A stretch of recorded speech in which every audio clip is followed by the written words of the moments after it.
নমস্কার। প্রথমেই আমার আন্তরিক কৃতজ্ঞতা জ্ঞাপন করছি এমন এক গভীর সময়োপযোগী একটি বলবো অবশ্যই বিশ্বমানের আলোচনায় আমাকে উপস্থিত থাকার সুযোগ দেওয়ার জন্য। পদার্থ, মন ও চেতনা, ভারতীয় বিজ্ঞান ও অদ্বৈত বেদান্তের আলোকে এক সমন্বিত অনুসন্ধান। Matter, mind and consciousness.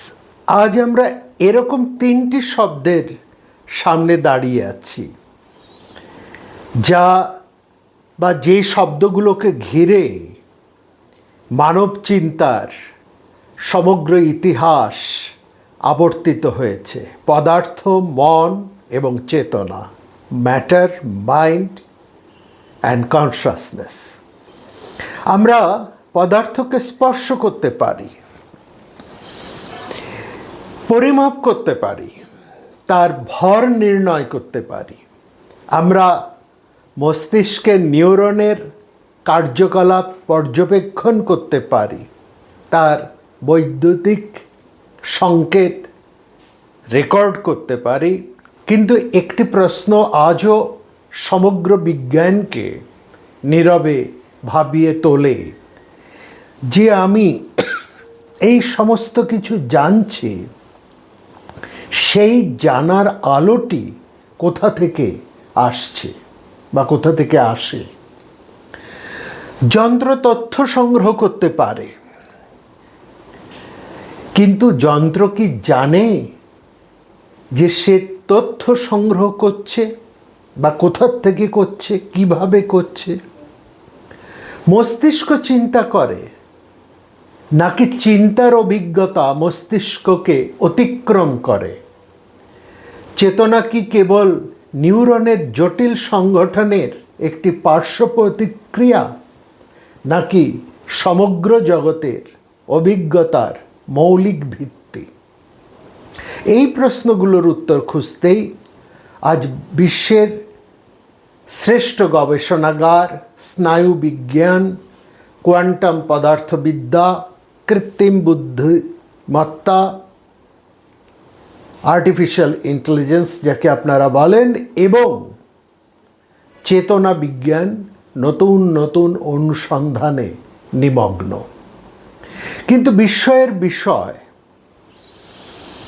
এই প্রশ্নগুলি একেবারেই নতুন নয়। ভারতবর্ষের ঋষিরা হাজার হাজার বছর আগে জিজ্ঞেস করেছিলেন, কে দেখে, কে জানে, কোন শক্তির দ্বারা মন চিন্তা করে, চোখ কাকে দেখে, এই বাক কাকে প্রকাশ করে? ভারতীয় এই চিন্তা যেন বিশ্বের প্রথম চিন্তা। এই প্রশ্নগুলির প্রতিধ্বনি আমরা শুনি উপনিষদের অমর জিজ্ঞাসায়। মানুষের জানার ক্ষমতার উৎস কোথায়? জ্ঞানের আলো কার? ভারতীয় জ্ঞান পরম্পরার একটা অনন্য বৈশিষ্ট্য হলো, এখানে বিজ্ঞান ও দর্শনকে কখনো পরস্পরের প্রতিদ্বন্দ্বী হিসেবে দেখা হয়নি। সত্যের অনুসন্ধানে পরীক্ষাগার যেমন একটি পথ, তেমনি অন্তর্জগতের অনুসন্ধানও আরেকটি পথ। একটি বাইরের বিশ্বকে অনুসন্ধান করে, অন্যটি অনুসন্ধান করে অভিজ্ঞতার কেন্দ্রকে। যেখানে আধুনিক বিজ্ঞান প্রশ্ন করে, বিশ্ব কি দিয়ে তৈরি, সেখানে অদ্বৈত বেদান্ত প্রশ্ন করে, যে বিশ্বকে জানছে সে কে? একটি জিজ্ঞাসা বস্তু জগতের দিকে অগ্রসর হয়, অন্যটি চৈতন্যের দিকে, কিন্তু উভয়ের লক্ষ্য একটি, এবং সেটি হলো সত্য, দ্য ট্রুথ।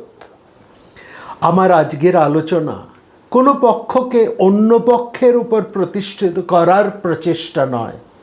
এটি বিজ্ঞানকে শাস্ত্রের অধীন করা নয়, আবার শাস্ত্রকে বিজ্ঞানের পরীক্ষাগারে সীমাবদ্ধ করাও নয়, বরং এই দুই মহান জ্ঞান ধারার মধ্যে এক আন্তরিক, মুক্ত ও যুক্তিনিষ্ঠ সংলাপ, যেখানে প্রশ্ন থাকবে, যুক্তি থাকবে, মতভেদ থাকবে, আবার মিলনের সম্ভাবনাও থাকবে।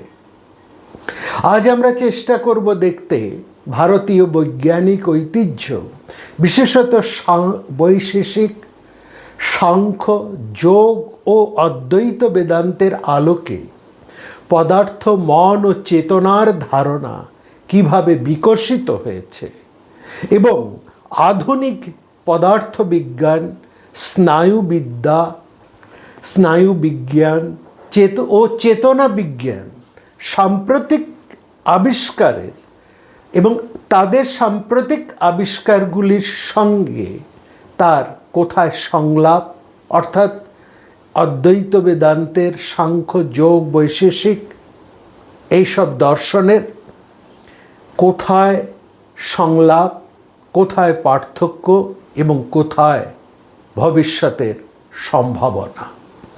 আসুন আমরা কোনো পূর্ব ধারণা নয়, উন্মুক্ত মন নিয়ে এই বৌদ্ধিক অভিযাত্রায় অংশ নিই, কারণ সত্য কখনো সংকীর্ণতার মধ্যে ধরা দেয় না।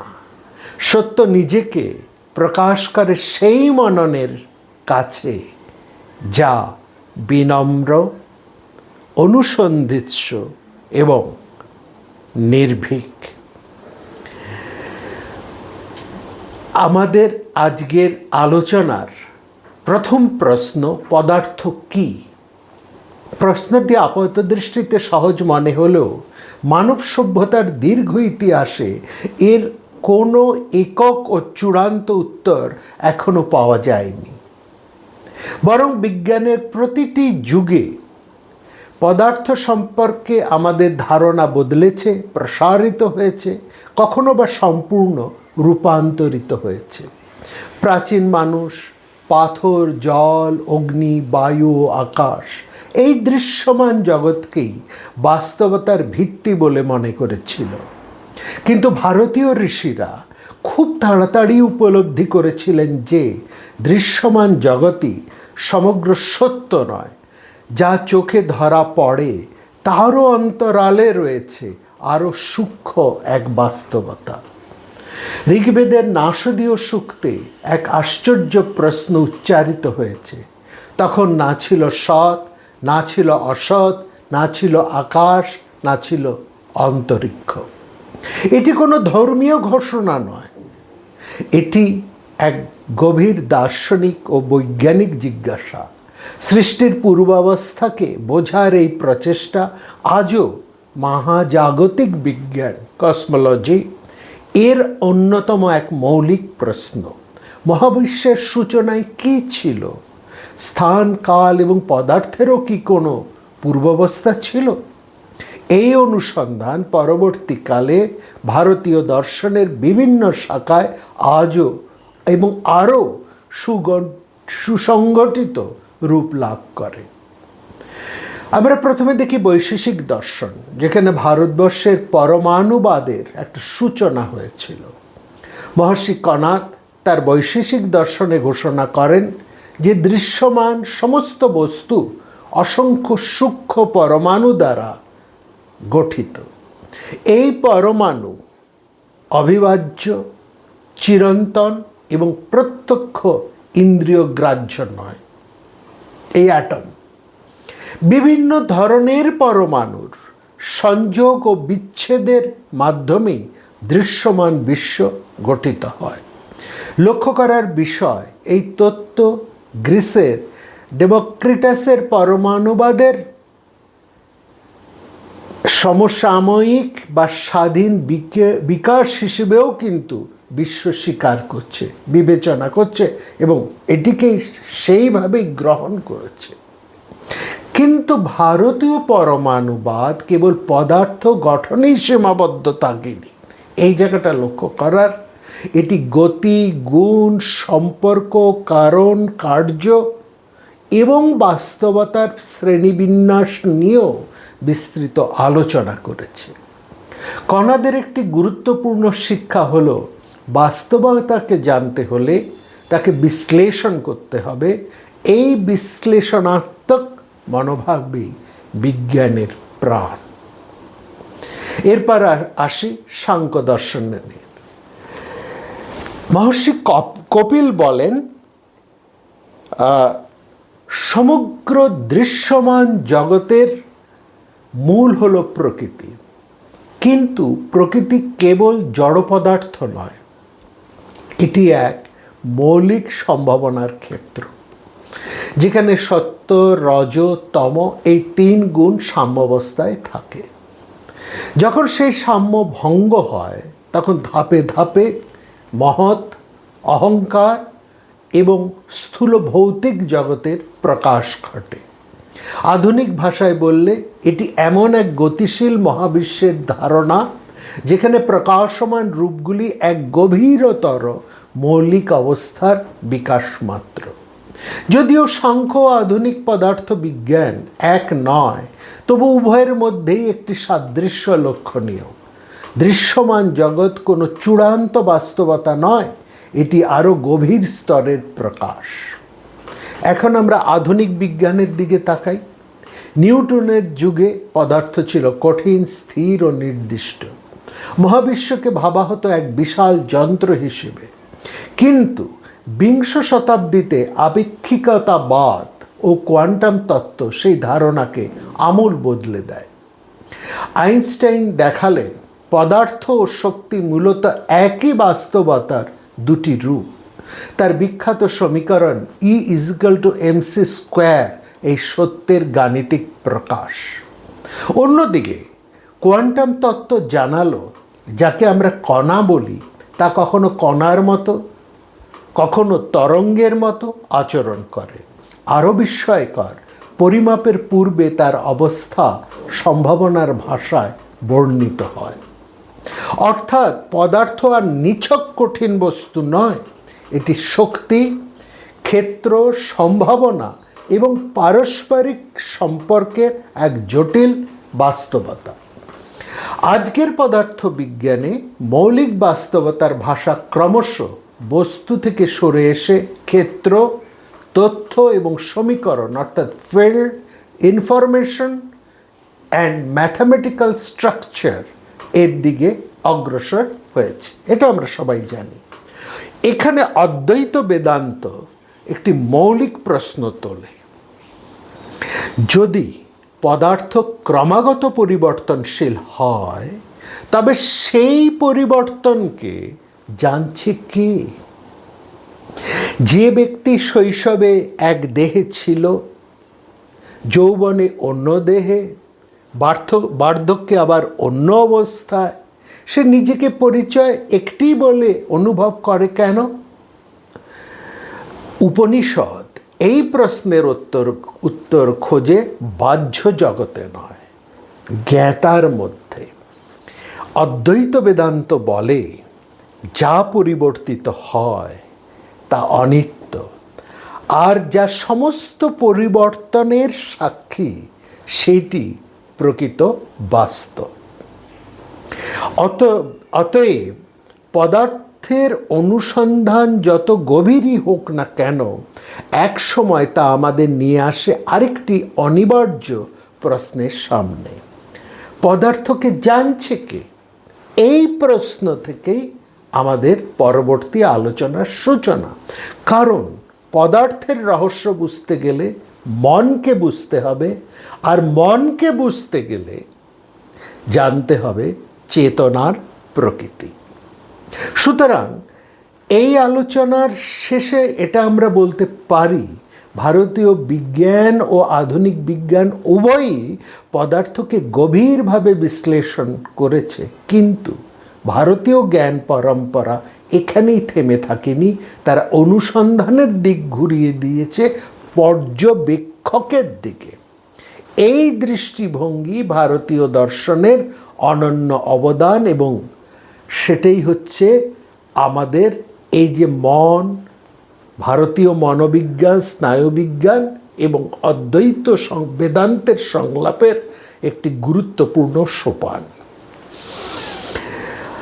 আমরা এই পর্যন্ত যে আলোচনা করেছি সেখানে আমরা দেখলাম পদার্থ সম্পর্কে আমাদের ধারণা যুগে যুগে পরিবর্তিত হয়েছে, কিন্তু এখন আমরা এমন এক বাস্তবতার দিকে এগিয়ে চলেছি যা পদার্থের থেকেও অধিক রহস্যময়, মন অর্থাৎ মাইন্ড। আজকের পৃথিবীতে মন মঙ্গল গ্রহে মহাকাশযান পাঠিয়েছে, পরমাণুর অন্তর্গত কণাকে শনাক্ত করেছে, জিনের গঠন উন্মোচন করেছে। তবু একটি প্রশ্ন এখনো অনুত্তরিত, মন আসলে কি? মস্তিষ্ক এবং মন অর্থাৎ ব্রেইন এবং মাইন্ড, এই দুটি কি একই বস্তু নাকি এরা ভিন্ন? এই প্রশ্নের উত্তর খুঁজতে গিয়ে আধুনিক স্নায়ুবিজ্ঞান যেমন নিরলস গবেষণা চালিয়ে যাচ্ছে, তেমনি ভারতীয় ঋষিরাও হাজার হাজার বছর ধরে মানব মনের এক বিস্ময়কর বিশ্লেষণ রেখে গেছেন। প্রথমেই একটি বিষয় স্পষ্ট করা প্রয়োজন। মস্তিষ্ক একটি জৈবিক অঙ্গ, কিন্তু মন কোনো দৃশ্যমান অঙ্গ নয়। মস্তিষ্ককে অস্ত্রোপচার করে অপারেশন করে অস্ত্রোপচার করে দেখা যায়, স্ক্যান করা যায়, নিউরনের কার্যকলাপ রেকর্ড করা যায়, কিন্তু চিন্তা, স্মৃতি, আনন্দ, দুঃখ, ভয় বা ভালোবাসা এসবকে সরাসরি অস্ত্রোপচার করা যায়, স্ক্যান করা যায়? এগুলি অভিজ্ঞতার বিষয়। আধুনিক স্নায়ুবিজ্ঞান দেখিয়েছে যে মানসিক অবস্থার সঙ্গে মস্তিষ্কের নির্দিষ্ট স্নায়বিক কার্যকলাপের ঘনিষ্ঠ সম্পর্ক রয়েছে, কিন্তু সম্পর্ক এবং কারণ অর্থাৎ কোরিলেশন অ্যান্ড কজেশন এক জিনিস নয়। কোনো নির্দিষ্ট নিউরন সক্রিয় হলে একটি অনুভূতি জন্মায়, এটি আমরা দেখতে পাই, কিন্তু কেন সেই স্নায়বিক কার্যকলাপের সঙ্গে ব্যক্তিগত অভিজ্ঞতা অর্থাৎ সাবজেক্টিভ এক্সপিরিয়েন্স যুক্ত হয়, তার পূর্ণ ব্যাখ্যা এখনো বিজ্ঞানের কাছে অমীমাংসিত। ভারতীয় দর্শন মনকে একটি একক সত্তা হিসেবে ব্যাখ্যা করেনি। বেদান্তে মানুষের অন্তর্জগৎকে বলা হয়েছে অন্তঃকরণ, আর তার চারটি প্রধান কার্যরূপ বর্ণিত হয়েছে, যেমন মন বা মানস অর্থাৎ সংকল্প ও বিকল্পের কেন্দ্র, প্রশ্ন করে, দ্বিধা করে, কর্তব্য অকর্তব্য নির্ণয় করে। দ্বিতীয়টি হচ্ছে বুদ্ধি, বিচার করে, সিদ্ধান্ত গ্রহণ করে, সত্য মিথ্যা, কর্তব্য অকর্তব্য নির্ণয় করে। তৃতীয়টি হচ্ছে অহংকার, আমি ও আমার বোধের কেন্দ্র, সমস্ত অভিজ্ঞতাকে নিজের বলে গ্রহণ করে। এবং চতুর্থটি হচ্ছে চিত্ত, স্মৃতি, সংস্কার ও অভিজ্ঞতার ভাণ্ডার, যেখানে অতীতের ছাপ সঞ্চিত থাকে। এই বিশ্লেষণ এতটাই সূক্ষ্ম যে আধুনিক কগনিটিভ সায়েন্স সিদ্ধান্ত গ্রহণ অর্থাৎ ডিসিশন মেকিং, কার্যস্মৃতি, ওয়ার্কিং মেমোরি, আত্মপরিচয়, সেলফ মডেল, দীর্ঘমেয়াদী স্মৃতি, লং টার্ম মেমোরি প্রভৃতি যে পৃথক কার্যরূপ নিয়ে আলোচনা হয়ে চলেছে, ভারতীয় মনোবিজ্ঞান বহু পূর্বেই সেদিকে ভিন্ন ভিন্ন মানসিক ক্রিয়া হিসেবে চিহ্নিত করেছিল। এগুলো আসলে ভিন্ন ভিন্ন ক্রিয়া। অবশ্যই ভাষা, পদ্ধতি ও উদ্দেশ্য আলাদা, তবু এই তুলনা আমাদের বিস্মিত করে। মহর্ষি পতঞ্জলি যোগসূত্রের একেবারে প্রারম্ভে ঘোষণা করেন যোগশ্চিত্ত বৃত্তি নিরোধ, অর্থাৎ চিত্তের বৃত্তিগুলির নিবৃত্তি হচ্ছে যোগ, নিরোধই হচ্ছে যোগ। এখানে লক্ষ্য করার বিষয়, যোগ দর্শনের মূল আগ্রহ অলৌকিকতায় নয়, বরং মন কিভাবে কাজ করে তা প্রত্যক্ষভাবে অনুধাবন করা। চিত্ত কখনো প্রমাণের দ্বারা, কখনো কল্পনার দ্বারা, কখনো নিদ্রার দ্বারা, কখনো স্মৃতির দ্বারা পরিচালিত হয়। এই বৃত্তিগুলিকে পর্যবেক্ষণ, বিশ্লেষণ ও নিয়ন্ত্রণ করার একটি সুসংহত পদ্ধতি ভারতীয় ঋষিরা নির্মাণ করেছিলেন। আধুনিক বিজ্ঞান পরীক্ষাগারে যন্ত্র ব্যবহার করে বাহ্য জগৎ পর্যবেক্ষণ করে। যোগশাস্ত্র প্রশিক্ষিত মনকেই পর্যবেক্ষণের সূক্ষ্মতম যন্ত্রে পরিণত করে। এই দুই পদ্ধতির ক্ষেত্র আলাদা, কিন্তু উভয়ের মধ্যেই রয়েছে নিয়ম, শৃঙ্খলা, পুনরাবৃত্ত অনুশীলন এবং অভিজ্ঞতার গুরুত্ব। সাম্প্রতিক স্নায়ুবিজ্ঞান দেখিয়েছে যে ধ্যান অর্থাৎ মেডিটেশন মানুষের মস্তিষ্কে পরিমাপযোগ্য পরিবর্তন আনতে পারে। মনোযোগ, আবেগ, নিয়ন্ত্রণ, স্মৃতি এবং সহমর্মিতার সঙ্গে যুক্ত স্নায়বিক নেটওয়ার্কে দীর্ঘমেয়াদী অনুশীলনের প্রভাব লক্ষ্য করা গেছে। এটি ভারতীয় যোগ পরম্পরার সব দাবিকে বৈজ্ঞানিকভাবে প্রমাণ করে। এমন কথা বলা যাবে না, এটা কিন্তু আমরা দাবি করছি না, কিন্তু এটুকু নিশ্চিতভাবে বলা যায় যে মন প্রশিক্ষণ প্রশিক্ষণ মন মানুষের স্বাভাবিক কার্যকলাপকে প্রভাবিত করতে পারে।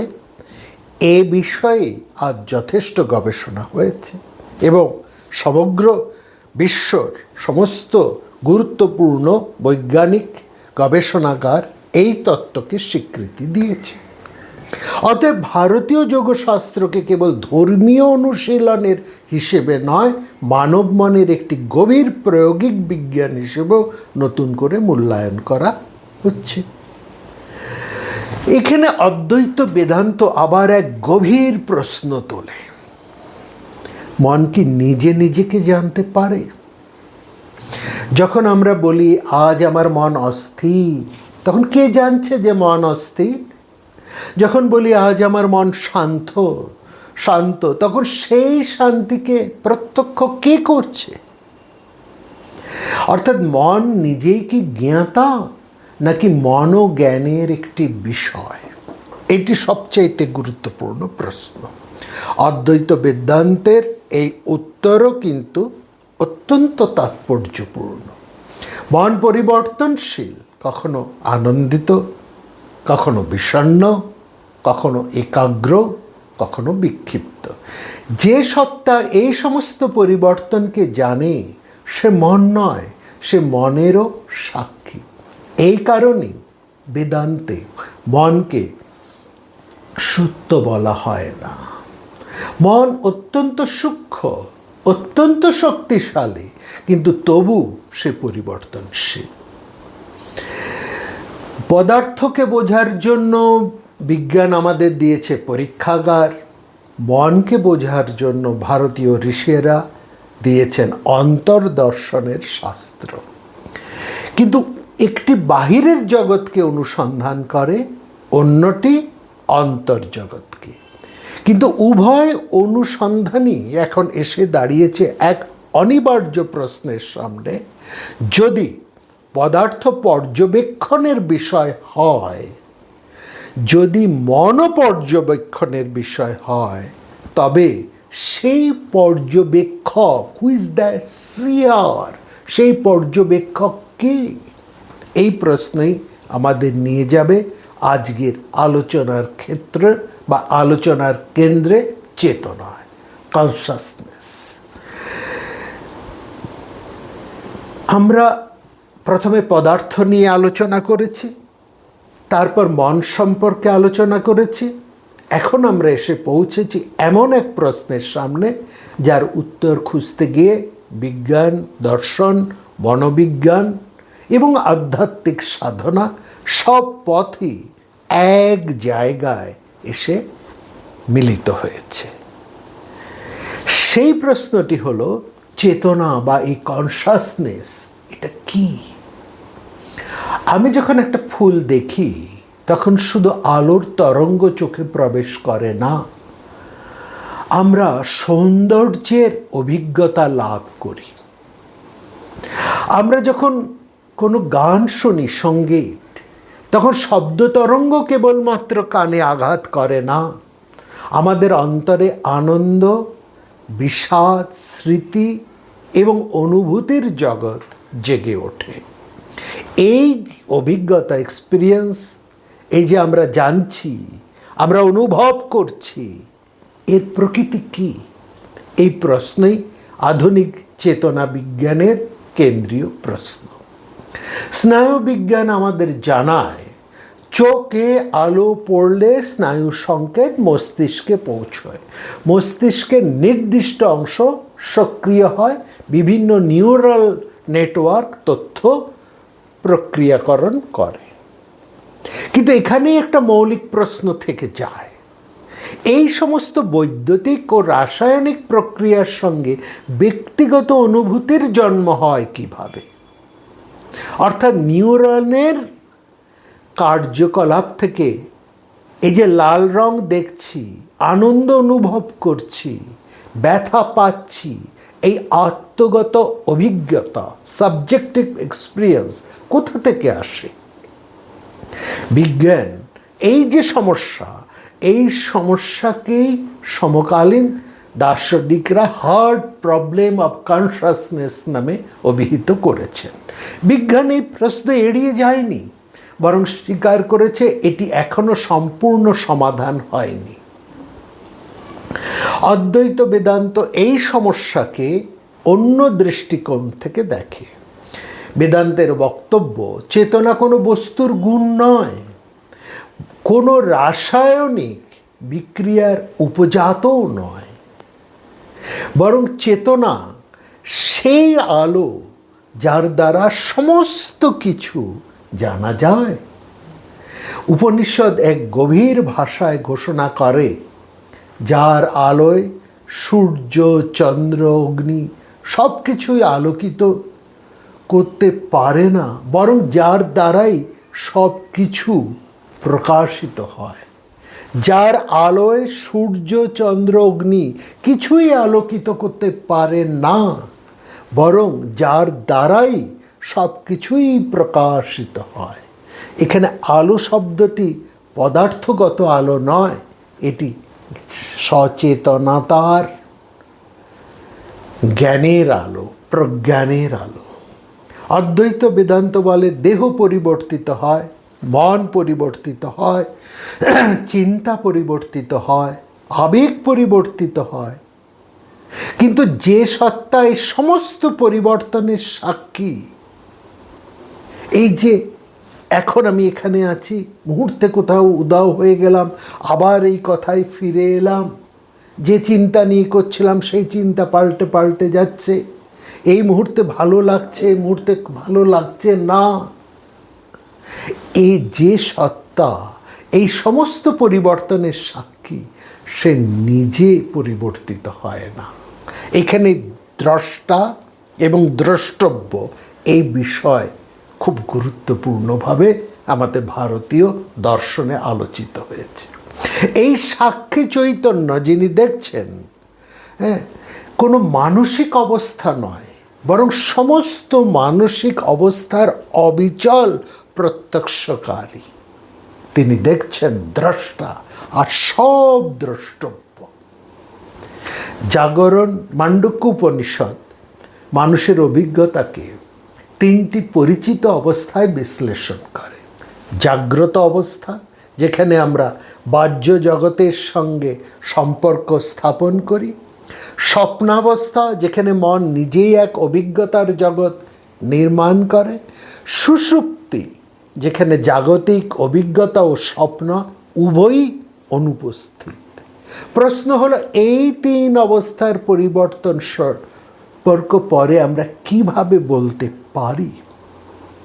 জেগেছিলাম, স্বপ্ন দেখছিলাম, স্বপ্ন দেখেছিলাম, গভীর ঘুমিয়েছিলাম, কি করে আমরা জানতে পারি? অদ্বৈত বেদান্তের উত্তর, এই তিন অবস্থার মধ্যে দিয়েও এক অবিচ্ছিন্ন সচেতনতার ভিত্তি বিদ্যমান, যার কারণে অভিজ্ঞতার একটা ধারাবাহিকতা রক্ষিত হয়। দেখেছিলাম, দেখছি, দেখেছিলাম, স্বপ্ন, গভীর ঘুম, কিছুই নেই, কোনো স্বপ্ন নেই। কিন্তু তাহলে কে দেখছিল, কে দেখেছিল, কে দেখছিল, কে স্বপ্ন দেখছিল, কে এটা অনুভব করলো যে কিছুই সেখানে নেই, স্বপ্নও নেই, হারিয়ে গেছে, গভীরে ডুবে গেছে, এটাই বা কে অনুভব করলো? এই বিশ্লেষণ বিজ্ঞানের পরীক্ষাগারে সরাসরি প্রমাণিত সিদ্ধান্ত নয়, এটি অভিজ্ঞতার অন্তর্দর্শন ভিত্তিক দার্শনিক বিশ্লেষণ। কিন্তু চেতনা সমস্যা নিয়ে সমকালীন আলোচনায় এটি আজও গভীর আগ্রহের বিষয়। আধুনিক পদার্থবিজ্ঞানের কিছু ব্যাখ্যায় পর্যবেক্ষকের ভূমিকা নিয়ে বিস্তারিত আলোচনা হয়েছে, বিশেষত কোয়ান্টাম তত্ত্বের ব্যাখ্যাগুলিতে। তবে এখানে একটা সতর্কতা জরুরি। এইটুকু, কোয়ান্টাম পদার্থবিদ্যা অদ্বৈত বেদান্তকে বৈজ্ঞানিকভাবে প্রমাণ করে এমন দাবি করা সঠিক নয়। তবে এটুকু বলা যায় যে বিংশ শতাব্দীতে পদার্থবিজ্ঞানের অগ্রগতির ফলে পর্যবেক্ষক, পরিমাপ এবং বাস্তবতার সম্পর্ক নিয়ে নতুন প্রশ্ন উত্থাপিত হয়েছে। এই প্রশ্নগুলির সঙ্গে ভারতীয় দর্শনের কিছু জিজ্ঞাসার একটা আকর্ষণীয় সংলাপ গড়ে উঠতে পারে। সংলাপ, কিন্তু এটিকে অন্যটির প্রমাণ বলে ঘোষণা করা নয়। আজকের গবেষণায় কয়েকটি প্রধান মত রয়েছে। এই যে চেতনা, কনসাসনেস, এটা উৎপন্ন না মৌলিক? একটি মত বলে চেতনা মস্তিষ্কের জটিল সংগঠন থেকে উদ্ভূত, এমার্জেন্ট প্রপার্টি। অন্য কিছু দার্শনিক ও গবেষক মনে করেন চেতনা হয়তো বাস্তবতার একটি মৌলিক বৈশিষ্ট্য, যেমন স্থান, কাল ও ভরের মতো, যদিও এই ধারণা এখনো গবেষণা ও বিতর্কের বিষয়। অদ্বৈত বেদান্ত এই দ্বিতীয় দৃষ্টিভঙ্গির থেকেও এক ধাপ এগিয়ে যায়। তার মতে চেতনা কোনো বৈশিষ্ট্য নয়, চেতনাই একমাত্র সপ্রকাশ বাস্তবতা, যার মধ্যে এবং যার দ্বারা সমস্ত অভিজ্ঞতা সম্ভব হয়। ভারতীয় জ্ঞান পরম্পরা আমাদের একটা গভীর শিক্ষা দেয়। যন্ত্র দিয়ে আমরা জগৎকে জানতে পারি, কিন্তু নিজেকে জানার জন্য যন্ত্র যথেষ্ট নয়, প্রয়োজন প্রশিক্ষিত চিত্ত, সততা, যুক্তি এবং আত্মানুসন্ধান। এই আত্মানুসন্ধান অন্ধবিশ্বাস নয়, বরং নিয়মিত পর্যবেক্ষণ, বিশ্লেষণ এবং প্রত্যক্ষ অভিজ্ঞতার উপর প্রতিষ্ঠিত এক শাস্ত্রীয় পদ্ধতি। আজ আমরা এমন এক সীমান্তে এসে দাঁড়িয়েছি যেখানে বিজ্ঞান বিনয়ের সঙ্গে স্বীকার করে চেতনা সম্পর্কে এখনো অনেক কিছু জানার বাকি। অন্যদিকে অদ্বৈত বেদান্ত বলে চেতনা কোনো সমস্যা নয়, বরং সমস্ত সমস্যাকে জানার পূর্ব শর্ত। সম্ভবত ভবিষ্যতে সবচেয়ে গুরুত্বপূর্ণ গবেষণা হবে সেই গবেষণা যেখানে পরীক্ষাগারের সূক্ষ্মতা এবং অন্তর্দর্শনের গভীরতা, এই দুইয়ের মধ্যে এক সৃজনশীল সংলাপ প্রতিষ্ঠিত হবে। এই উপলব্ধি আমাদেরকে ভারতীয় বিজ্ঞান ও আধুনিক বিজ্ঞান কিভাবে পরস্পরের প্রতিদ্বন্দ্বী নয়, বরং সত্যের অনুসন্ধানে এক অপরের সহযাত্রী হয়ে উঠতে পারে, অর্থাৎ ভারতীয় বিজ্ঞান ও অদ্বৈত বেদান্ত কোনো সংঘাত নয়, সমন্বয়ের এক নতুন দিগন্ত। এইটাই হচ্ছে আমাদের মূল দেখার, জানার ও বোঝার বিষয়। আমরা পদার্থের প্রকৃতি নিয়ে আলোচনা করেছি, তারপর আমরা মনকে বোঝার ভারতীয় আধুনিক দৃষ্টিভঙ্গির তুলনামূলক বিশ্লেষণ করেছি, তারপর চেতনার রহস্য এবং অদ্বৈত বেদান্তের সাক্ষী চেতনার ধারণা নিয়ে চিন্তা করেছি। এখন প্রশ্ন হলো, এই দুই জ্ঞানধারা বা আধুনিক বিজ্ঞান এবং ভারতীয় শাস্ত্র, তাদের সম্পর্ক কি? তারা কি একে অপরের প্রতিদ্বন্দ্বী, নাকি তারা একই সত্যের দিকে এগিয়ে যাওয়ার দুটি ভিন্ন পথ? আধুনিক বিজ্ঞান মানব সভ্যতাকে এক অভূতপূর্ব উচ্চতায় নিয়ে গেছে নিঃসন্দেহে। টেলিস্কোপ আমাদের কোটি কোটি আলোকবর্ষ দূরের গ্যালাক্সি দেখিয়েছে, মাইক্রোস্কোপ কোষের অন্তর্জগৎ উন্মোচন করেছে, কোয়ান্টাম পদার্থবিদ্যা, কোয়ান্টাম ফিজিক্স, আপেক্ষিকতাবাদ, জিনতত্ত্ব, তথ্য প্রযুক্তি এবং কৃত্রিম বুদ্ধিমত্তা আমাদের জ্ঞানের পরিধি বহুগুণে বৃদ্ধি করেছে। এই অর্জন মানব মেধার এক অসামান্য বিজয়। কিন্তু বিজ্ঞান নিজেই একটা নির্দিষ্ট পদ্ধতির উপর প্রতিষ্ঠিত। তার প্রধান শক্তি হলো পর্যবেক্ষণ, পরিমাপ, পরীক্ষা, পুনরাবৃত্তি এবং সমালোচনামূলক যাচাই। এই পদ্ধতি অসাধারণ শক্তিশালী, কিন্তু তারও প্রশ্ন প্রধানত সেই বিষয়গুলিকে ঘিরে যেগুলি পরীক্ষণযোগ্য ও পরিমাপযোগ্য। অন্যদিকে অভিজ্ঞতার আত্মগত রূপ, অর্থ, মূল্য, আমি কে, এই প্রশ্নগুলি কেবল পরীক্ষাগারের তথ্য দিয়ে সম্পূর্ণ মীমাংসা করা যায় না। সে বিষয়ে দর্শন ও বিজ্ঞান উভয় ক্ষেত্রেই আলোচনা চলমান। আজও সেই প্রশ্ন জ্বলন্ত প্রশ্ন, তার নিরসন হয়নি। ভারতীয় দর্শন এইখানে একটা গুরুত্বপূর্ণ শিক্ষা দেয়। জ্ঞান লাভের একাধিক প্রমাণ পদ্ধতি অর্থাৎ প্রমাণ রয়েছে। প্রত্যক্ষ অভিজ্ঞতা, অনুমান অর্থাৎ যুক্তি নির্ভর সিদ্ধান্ত এবং বিশ্বস্ত সাক্ষ্য শব্দ, যে এই বিভিন্ন প্রমাণ পদ্ধতি ভারতীয় দর্শনের নানা শাখায় বিশ্লেষিত হয়েছে। প্রতিটি প্রমাণের নিজস্ব ক্ষেত্র ও সীমা আছে। অদ্বৈত বেদান্ত বিশেষভাবে মনে করিয়ে দেয় যে আত্মস্বরূপের অনুসন্ধানে কেবল বাহ্য পর্যবেক্ষক যথেষ্ট নয়, প্রয়োজন শৃঙ্খলাবদ্ধ আত্মপর্যবেক্ষণ, যুক্তি এবং গভীর মনন। এটি বিজ্ঞানের বিকল্প নয়, বরং ভিন্ন প্রশ্নের জন্য ভিন্ন অনুসন্ধান পদ্ধতি। অনেক সময় ঠিক ভুল ধারণা তৈরি হয় যে ভারতীয় শাস্ত্র কেবল বিশ্বাসের উপর প্রতিষ্ঠিত। ইতিহাস তার সমর্থন করে না। ভারতীয় গণিতে শূন্যের ধারণা, দশমিক স্থানমান পদ্ধতি, জ্যোতির্বিজ্ঞানে গ্রহগতির বিশ্লেষণ, আয়ুর্বেদ চিকিৎসার সুসংহত পদ্ধতি, ধাতুবিদ্যা, ভাষাবিজ্ঞান এবং যুক্তিবিজ্ঞান, ন্যায়, লজিক, যুক্তিবিদ্যা, এই সবই প্রমাণ করে যে ভারতীয় মনীষার একটি শক্তিশালী বিশ্লেষণাত্মক ধারা ছিল। ঋষিরা প্রশ্ন করতে ভয় পাননি। তারা বলেছেন, সত্যকে জানো, পরীক্ষা করো, বিচার করো এবং উপলব্ধি করো। এই অনুসন্ধিৎসাই ভারতীয় বিজ্ঞান চিন্তার প্রাণ। বিজ্ঞান এবং অদ্বৈত বেদান্তের পদ্ধতি এক নয়, এ দাবি কেউ করে না।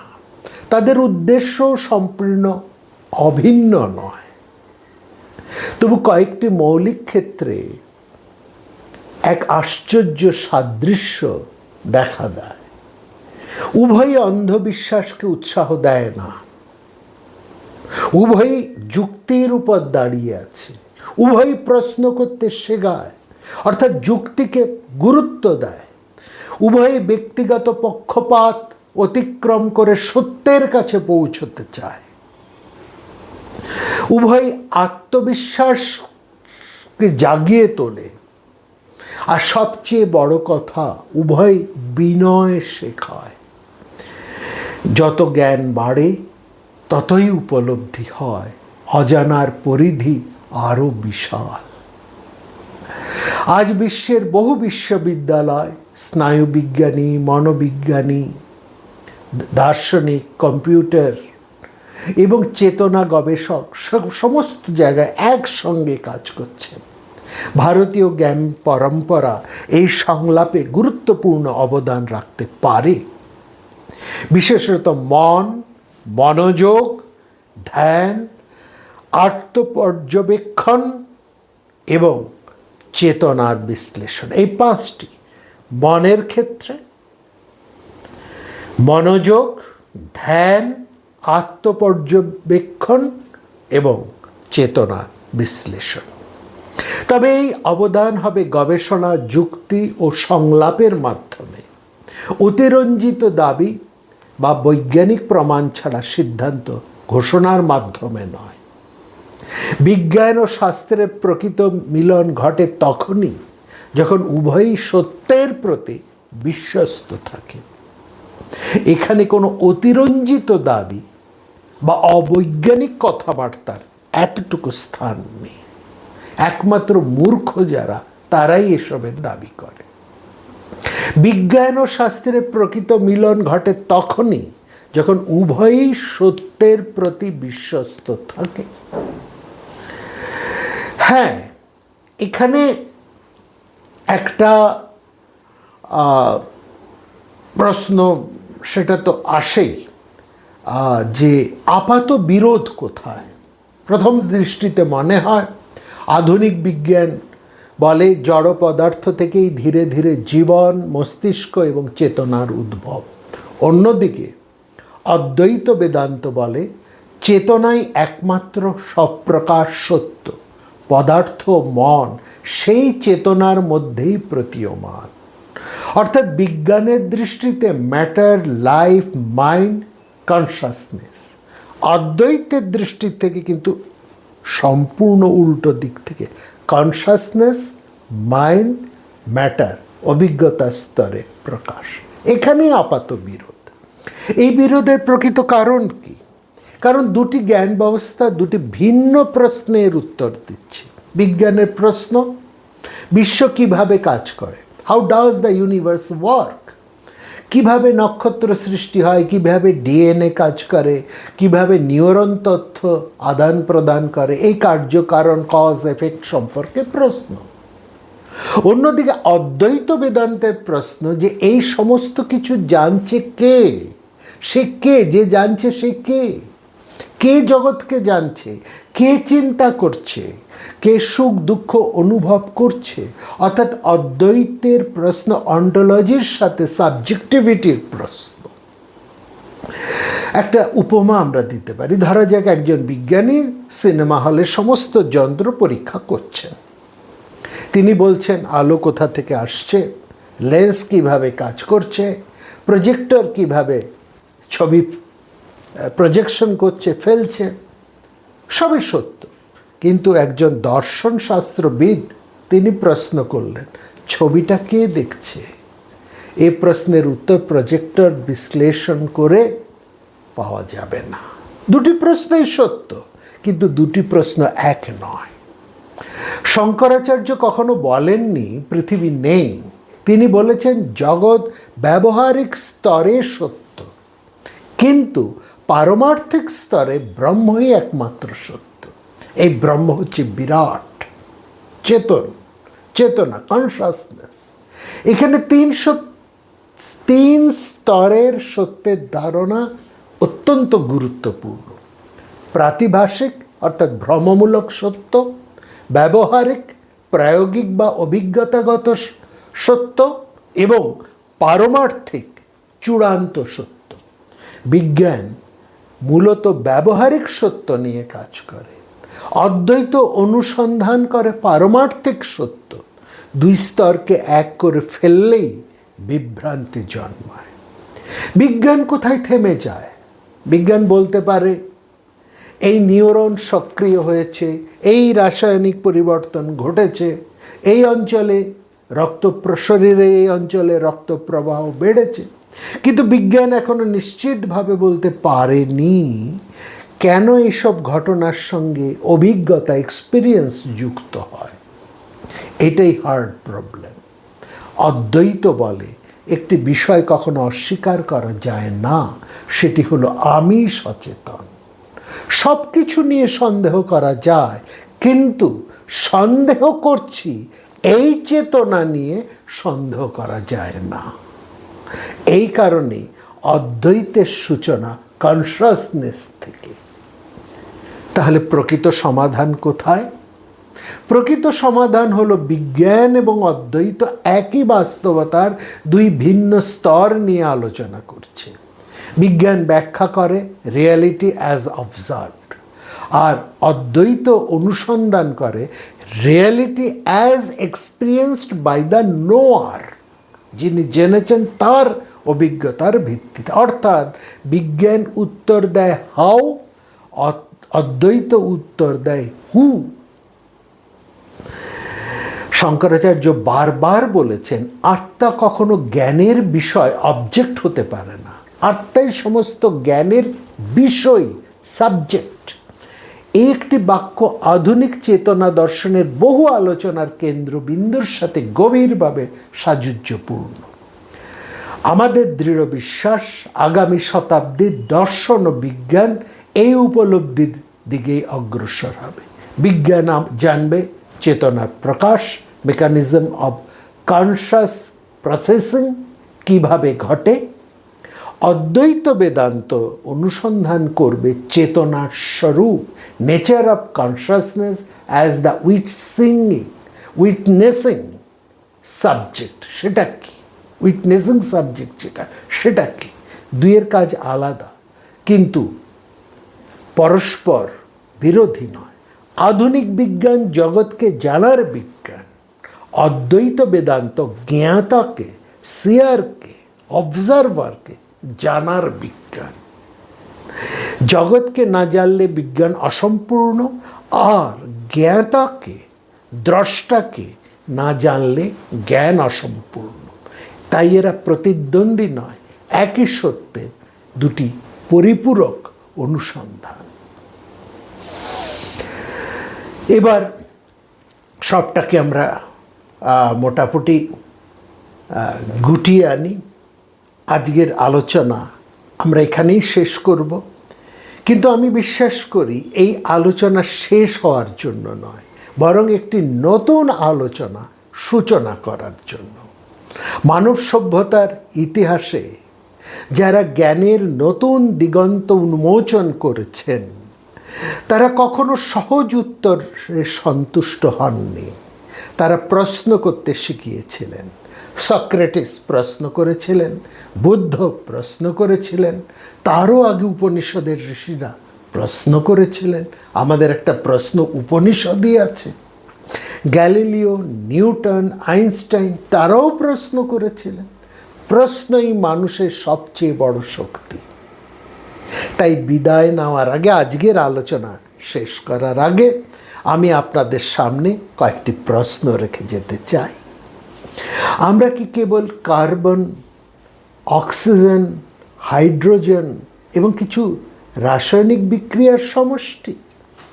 যদি তাই হয় তাহলে সত্য, সৌন্দর্য, প্রেম, ন্যায়বোধ, ত্যাগ এবং আত্মোৎসর্গের উৎস কোথায়?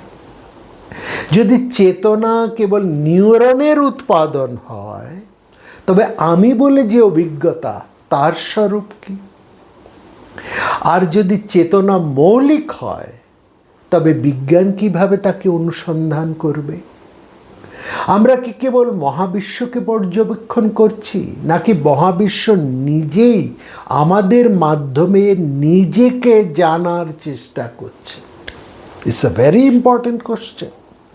আমরা কি কেবল মহাবিশ্বকে পর্যবেক্ষণ করছি, নাকি মহাবিশ্ব আমাদের মাধ্যমে নিজেকে জানার চেষ্টা করছে? কৃত্রিম বুদ্ধিমত্তা, আর্টিফিশিয়াল ইন্টেলিজেন্স কি তথ্য বিশ্লেষণ করতে পারবে? অবশ্যই পারবে, কিন্তু সে কি কোনোদিন সত্যি বিস্মিত হবে, অবাক হবে? সে কি সৌন্দর্যে আপ্লুত হবে? সে কি নিজের অস্তিত্ব সম্পর্কে প্রশ্ন করবে? নাকি প্রশ্ন করার ক্ষমতাই মানুষের সবচেয়ে অনন্য পরিচয়? হয়তো আগামী শতাব্দীর সবচেয়ে গুরুত্বপূর্ণ বৈজ্ঞানিক বিপ্লব ঘটবে চেতনা গবেষণায়। হয়তো আগামী দিনের পরীক্ষাগারে পদার্থবিদ, স্নায়ুবিজ্ঞানী, গণিতজ্ঞ, দার্শনিক, মনোবিজ্ঞানী এবং সংস্কৃত শাস্ত্রজ্ঞ জ্ঞান পুরুষেরা একই গবেষণা টেবিলে বসে মানব চেতনার রহস্য নিয়ে আলোচনা করবেন। সেদিন বিজ্ঞান ও শাস্ত্রের সম্পর্ক আর প্রতিদ্বন্দ্বিতার মধ্যে হবে না, হবে সহযোগিতার। কারণ সত্য কখনো বিভক্ত হয় না। আমাদের জ্ঞানের পথ বিভক্ত হতে পারে, ভাষা ভিন্ন হতে পারে, পদ্ধতি ভিন্ন হতে পারে, কিন্তু সত্য এক এবং অবিভাজ্য। অদ্বৈত বেদান্ত সেই একত্বের ভাষা খুঁজছে অন্তর্জগতে, বিজ্ঞান সেই একত্বের ভাষাই খুঁজছে বাইরের জগতে, বহির্জগতে। একটি অনুসন্ধান বাইরের থেকে ভেতরে আসে, অন্যটি ভেতর থেকে বাইরে প্রসারিত হয়। এই দুই যাত্রা যদি কোনোদিন পরস্পরের সঙ্গে হাত মেলায়, তবে মানব সভ্যতা জ্ঞানের এক নতুন যুগে প্রবেশ করবে। এই আশাবাদ নিয়ে আমি আমার বক্তব্য শেষ করছি। বিদ্যা চ অবিদ্যা চস্তদেবভেদসহ আবিদ্যা মৃত্যুম তৃপ্তা বিদ্যামৃত শ্রুতে।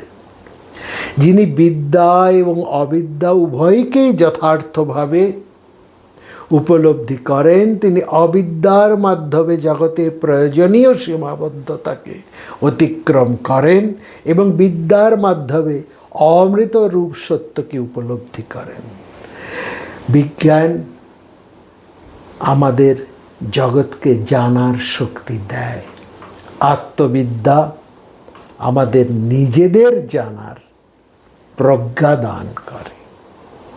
এই দুয়ের মিলনেই গড়ে উঠতে পারে একজন পূর্ণ মানুষ, পূর্ণ জ্ঞান এবং পূর্ণ মানব সভ্যতা। এই শুভকামনা নিয়েই আমি আমার বক্তব্য শেষ করছি।